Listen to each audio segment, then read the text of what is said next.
Some films are made, others are barely rustled into existence. They are born from a perfect storm of chaos where everything that could go wrong did go wrong. We're talking about production nightmares fueled by bitter actor rivalries, technical disasters that nearly sank the entire project, and on-set accidents so bizarre they sound like urban legends. But once in a blue moon, that very chaos becomes the secret ingredient to a masterpiece.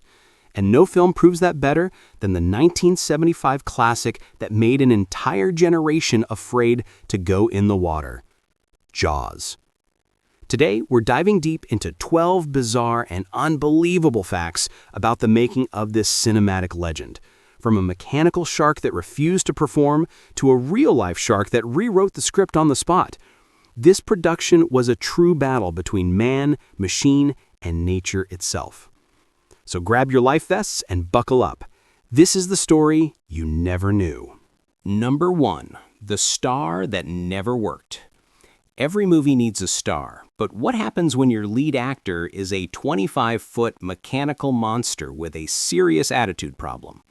The production team affectionately named their animatronic shark Bruce, after Steven Spielberg's lawyer. But Bruce was less of a star and more of a diva. The shark was a complete disaster in the saltwater, constantly breaking down, sinking to the ocean floor, and corroding. The crew spent more time repairing it than filming it. This forced a young Spielberg to get creative.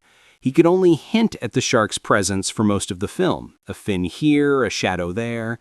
This accident of necessity, born from pure technical failure, ended up creating one of the most suspenseful and terrifying movie monsters in history, proving that what you don't see is often scarier than what you do. Number 2. The most famous line was a joke. Some of cinema's most iconic lines are the result of meticulous writing, and some are just happy accidents.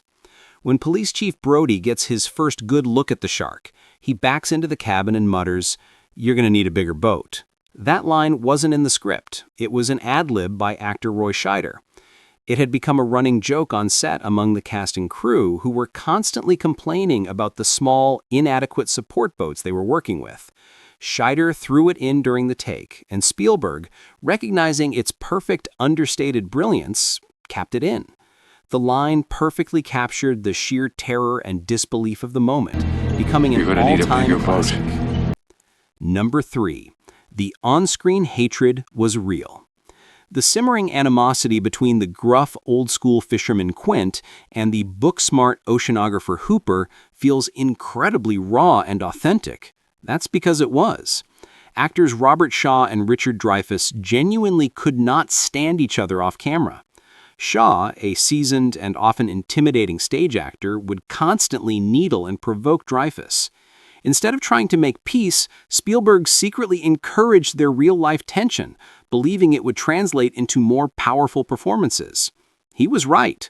The friction you see on screen is the real deal, adding a layer of explosive human drama to the monster hunt. Number 4. A real shark rewrote the script. For the terrifying scene where the shark attacks Hooper in the underwater cage, the production hired a team to film a real great white off the coast of Australia. They built a smaller, half-scale cage to make a regular-sized shark look enormous. But the shark wasn't cooperating. Then, suddenly, it became entangled in the cage's steel cables and went completely berserk, thrashing violently and tearing the cage to shreds. The footage was absolutely breathtaking and terrifyingly real.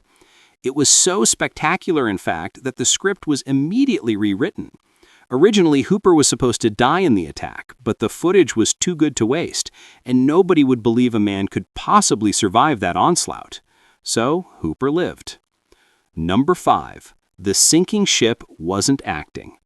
The Orca, Quint's iconic boat, was the main stage for the film's climactic battle. But during one critical take, as the shark was attacking the stern, the boat itself actually began to sink for real, with the actors and camera crew still on board. The water flooding the deck wasn't a special effect. The panic you see on the actors' faces was their genuine fear as a support boat had to rush in to rescue them from their rapidly sinking set.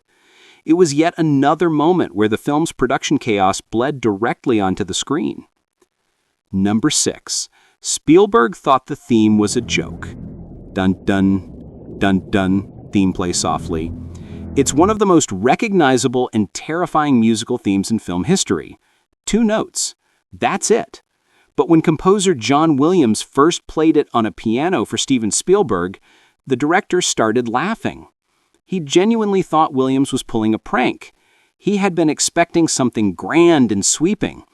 Williams had to patiently explain how the simple, primal, relentless theme would work like the shark's own heartbeat, building dread. Spielberg eventually came around, and the result was a piece of music so powerful it can still trigger a primal fear of the deep with just 2 simple notes. We're only halfway through the chaos, and it's already a miracle this film ever got made. But trust me, you don't want to miss what's next. Still to come, how George Lucas almost got decapitated by Bruce the Shark, why the author of the original book was literally kicked off the set of his own movie, and how Jaws accidentally invented the entire concept of the summer blockbuster. Stay with us. Number 7. The director's personal nightmare. You'd think the director of a movie about a killer shark would at least be comfortable on the water. You would be wrong. Steven Spielberg had a profound, genuine fear of the ocean and a deep-seated terror of sharks. The production, which took place mostly on the choppy, unpredictable open sea, was a form of daily torture for him. He was constantly seasick, anxious, and surrounded by his own worst fears. Every broken shark, sinking boat, and logistical nightmare only amplified his personal agony, making the entire shoot a relentless psychological challenge. Number 8. How Jaws almost broke Star Wars. Here's a piece of Hollywood lore that sounds completely made up.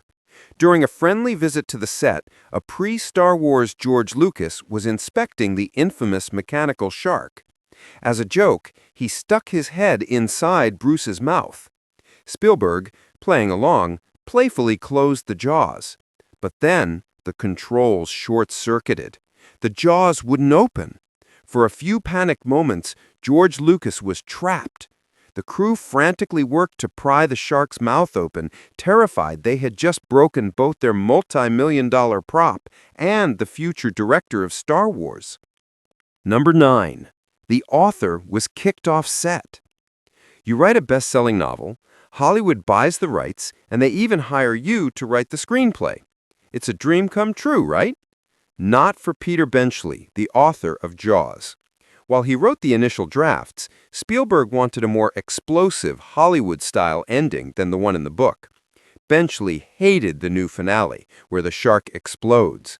He argued so vehemently against the changes that the conflict escalated until he was eventually kicked off the set of his own story. It's a classic case of a creator losing control of his creation. Number 10. The town that hated Hollywood. The charming island of Martha's Vineyard was chosen to portray the fictional town of Amity. The residents were initially welcoming, but that welcome wore thin very, very quickly. The film's shooting schedule was supposed to be a brisk 55 days. Instead, it ballooned into a grueling 159-day occupation.